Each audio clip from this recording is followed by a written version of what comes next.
नमस्कार, जय माता दी। आप सभी का स्वागत करते हैं अपने चैनल अल्पना मिश्बे में। तो आज मैं आप लोगों के साथ शेयर करने वाली हूं कि दशहरा क्यों मनाएंगे और दशहरा कब है, इसका शुभ मुहूर्त क्या है, विजयदशमी पर हमें क्या करना चाहिए, क्या नहीं करना चाहिए। इससे पहले आप सभी से अनुरोध करूंगी कि पूरा वीडियो देखिएगा। जब आपको वीडियो अच्छा लगे और महत्वपूर्ण लगे, जानकारी ठीक लगे, तो आप वीडियो को लाइक सब्सक्राइब जरूर कीजिएगा, फॉलो कीजिएगा, कमेंट में जय श्री राम जरूर लिखिएगा। 2 अक्टूबर को रावण दहन और विजयदशमी का पर्व मनाया जाएगा। हर साल यह त्यौहार बड़े ही धूमधाम से मनाया जाता है। इस पर्व को असत्य पर सत्य की जीत के रूप में मनाया जाता है। हर साल नवरात्रि पर्व के समापन के साथ ही बुराइयों पर अच्छाई की जीत के प्रतीक के रूप में दशहरा पर्व भी मनाया जाता है। इस साल विजयदशमी 2 अक्टूबर को मनाया जाएगा। अश्विन मास के शुक्ल पक्ष की दशमी 1 अक्टूबर को शाम 7:01 पर शुरू होगी। वहीं इस तिथि का समापन 2 अक्टूबर शाम 7:10 के समाप्त हो जाएगी। उदया तिथि के अनुसार दशहरा का त्यौहार इस साल 2 अक्टूबर को मनाया जाएगा। रावण दहन प्रदोष काल में किया जाएगा। इस दिन सूर्यास्त शाम 6:06 पर हो जाएगी। और मनाते क्यों हैं, आइए इसका महत्व जान लेते हैं। अधर्म पर धर्म की जीत। हर साल दशहरा का त्यौहार बड़े ही धूमधाम से मनाया जाता है। दशहरा के दिन भगवान राम ने रावण का वध कर युद्ध में जीत हासिल की थी। इस पर्व को असत्य पर सत्य और अधर्म पर धर्म की विजय के रूप में मनाया जाता है।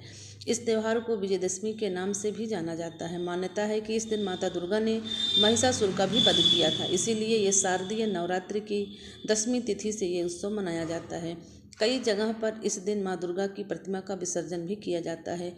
देश भर में अलग अलग जगह रावण दहन होता है और हर जगह की परंपराएं बिल्कुल अलग होती हैं। इस दिन शस्त्रों की भी पूजा होती है, साथ ही समी के पेड़ की भी पूजा की जाती है। इस दिन वाहन, इलेक्ट्रॉनिक्स, सोना, आभूषण आदि नई चीज़ें खरीदना भी बहुत शुभ होता है। दशहरे के दिन नीलकंठ पंछी का दर्शन करना बहुत अति शुभ माना जाता है। यदि इस दिन आपको नीलकंठ पंछी के दर्शन हो जाए तो आपके सारे बिगड़े काम बनने लगते हैं। जब भी आपको मिले, यदि आपको रियल में नीलकंठ पंछी का दर्शन ना हो तो आप लोग मोबाइल में जहाँ भी दिखे आप नीलकंठ पंछी का एक बार दर्शन जरूर कर लीजिए करें।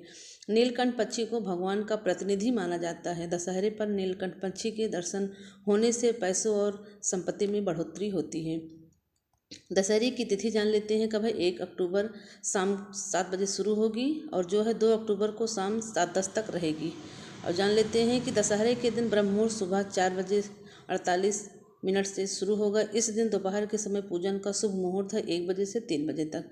धार्मिक मान्यताओं के अनुसार विजयदशमी के दिन श्रवण नक्षत्र का होना बहुत शुभ है और इस साल इसका संयोग बन रहा है। दशहरे के दिन सुकर्मा और धृति योग भी बन रहा है।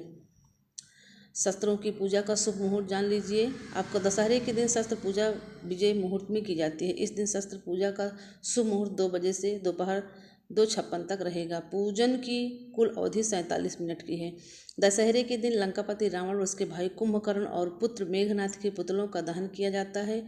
पुतलों का दहन सही समय में किया जाए तो बहुत ही शुभ माना जाता है। रावण दहन इस दिन शाम के समय प्रदोष काल में शाम के वक्त 6:30 पे करेंगे। रात 8:30 तक करना बहुत ही शुभ होगा। कई तरीके से मनाया जाता है दशहरा। दशहरे का त्यौहार अलग अलग तरीके से मनाए जाने का बहुत ही मान्यताएं हैं। शास्त्र का प्रयोग करने वाले समुदाय इस दिन शास्त्र की पूजा करते हैं। वहीं कई लोग इस दिन अपनी पुस्तकों, वाहनों आदि चीज़ों का भी पूजा करना बड़ा शुभ होता है। किसी नए काम को शुरू करने के लिए यह दिन सबसे ज़्यादा शुभ माना जाता है। कई जगहों पर दशहरे के दिन नया सामान खरीदने की भी बहुत अधिक परंपरा होती है। अधिकतर जगहों पर इस दिन रावण के पुतला भी जलाया जाता है। वहीं जब पुरुष रावण दहन के बाद घर लौटते हैं तो कुछ जगहों पर महिलाएं, घर की औरतें जो होती हैं, अपने पति की या जो भी पुरुष उनके रावण का दहन करके आते हैं उनको टीका लगाती हैं और उनकी आरती भी उतारती हैं। इस दिन मांगलिक कार्यक्रम करने भी बहुत ही अच्छे और शुभ माने जाते हैं। दशहरे पर विजयदशमी सर्व सिद्धिदायक तिथि मानी जाती है, इसीलिए इस दिन सभी शुभ कार्य फलदायी माने जाते हैं। कहा जाता है कि इस दिन बुरे कर्मों से बचना चाहिए और हमेशा सत्य पर जो है काम करना चाहिए। दशहरे के दिन बच्चों को अक्षर लेखन लिखाने से बच्चे की राइटिंग भी अच्छी बनने लगती है। घर व दुकान का निर्माण भी इस दिन आप शुभ कार्य में कर सकते हैं। गृह प्रवेश करना भी बहुत शुभ होता है। मुंडन और नामकरण करवाना चाहते हो तो वो भी बहुत शुभ होता है। अन्नप्राशन भी बहुत शुभ माना जाता है। भूमि पूजन, यदि भूमि खरीदते हैं, जमीन खरीदते हैं, इसका काम भी बहुत शुभ होता है। विजयदशमी के दिन विवाह संस्कार निषेध माना गया है।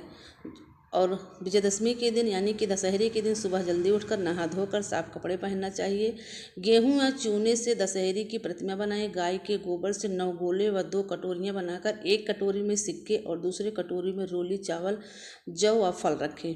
यह प्रतिमा को केले, जौ, गुड़ और मूली अर्पित करें। यदि शास्त्रों की पूजा कर रहे हैं तो उन पर यह सामग्री जरूर अर्पित करें। इसके बाद अपने सामर्थ्य के अनुसार दान दक्षिणा करें और गरीबों को भोजन जरूर कराएं।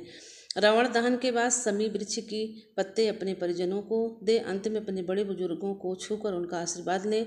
दशहरे के दिन, विजयदशमी के दिन समी के पेड़ की पूजा करना बहुत ही शुभ होता है। इससे घर में धन धान्य आती है और माता भगवान राम, विष्णु और माता लक्ष्मी की कृपा हमारे परिवार पर बनी रहती है। इसलिए ध्यान रहे, इस दिन विजयदशमी के दिन आप लोग जो है पूजा जरूर कीजिएगा, समी के वृक्ष की पूजा कीजिएगा। इस दिन जो है समी के वृक्ष के नीचे शाम के टाइम घी के दीपक जलाना और उसकी आरती उतारना करने से बहुत ही शुभ फल होती है और घर में बहुत ही अच्छे विचार आते हैं। दशहरे मनाते समय हम क्षमा और शक्ति की त्याग पर विचार करना चाहिए। अच्छाई की विजय के लिए प्रेम से भरे हृदय से साथ दशहरा मनाना चाहिए। इस दशहरे पर हम आपके भीतर के राक्षसों का वध करेंगे, ऐसी कामना रखनी चाहिए और अपनी यात्रा में विजय बनना चाहिए। आपको विजय की खुशी, एकजुटता का जो है, जहाँ भी रावण का दहन हो वहाँ बड़े प्रेम से शामिल होना चाहिए और बुराइयों पर अच्छाइयों की जीत जरूर करनी चाहिए। तो एक बार अगर हमारा वीडियो आप सभी को अच्छा लगा हो तो लाइक सब्सक्राइब जरूर करना, कमेंट में जय श्री राम जरूर लिखना और माता रानी की विदाई के साथ साथ आप सभी को भी नवरात्रि की, विजयदशमी की हार्दिक शुभकामनाएं। जय माता दी। जहाँ भी रहिए स्वस्थ रहिए, मस्त रहिए, खूब मुस्कुराते रहिए।